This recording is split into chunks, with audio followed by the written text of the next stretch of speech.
बिस्मिल्लाहिर्रहमानिर्रहीम। अभी हम जानेंगे जमा मुज़क्कर सालिम बनाने की शराइत के बारे में। आप ये समझते हैं जमा मुज़क्कर सालिम वो होता है कि जब मुफ़रद से जमा का सीगा बनाया जाए तो उसमें कोई तब्दीली ना हो, उसको कहते हैं जमा मुज़क्कर सालिम।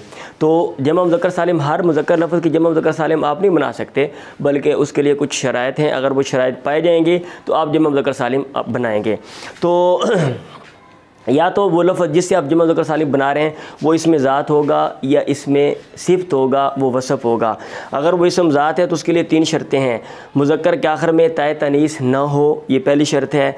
अलम हो, ये दूसरी शर्त है। और ज़वील उकूल के लिए इस्तेमाल हो, ये तीसरी शर्त है। यहाँ पे देखें ज़ैदुन, इसके आखिर में ता नहीं है और ये नाम है, अलम है, और ये ज़वील उकूल अकल वालों के लिए इस्तेमाल होता है, इसलिए इसकी जमा आप बना सकते हैं और यह है ज़ैदुन।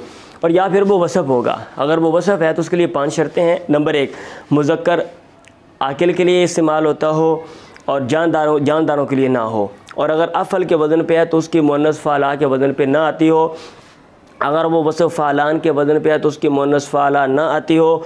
अगर वो जो है ना ऐसा सिफ़त का सीगा ना हो जो मुज़क्कर मुअन्नस दोनों के लिए यकसां इस्तेमाल होते हैं, जैसे कि फ़ईल उनका जो है ना वो वज़न पे जो सिफ़त के सीगे आते हैं। और आखिर में ताए तानीस भी ना हो। अगर कोई ऐसा वसफ़ है तो आप उसकी जमा मुज़क्कर सालिम आप बना सकते हैं। जैसा कि मुस्लिमुन देख लें, मुज़क्कर आकिल के लिए इस्तेमाल होता है और अफ़ल और फ़ालान के वज़न पे नहीं है, और जो मुश्तरका वज़न है फ़ईल उनका वो भी नहीं है, और इसके आखिर में ता नहीं है। अब आप इसकी जमा मुज़क्कर सालिम मुस्लिमून बना सकते हैं। दुआ में याद रखें। अल्लाह हाफ़िज़।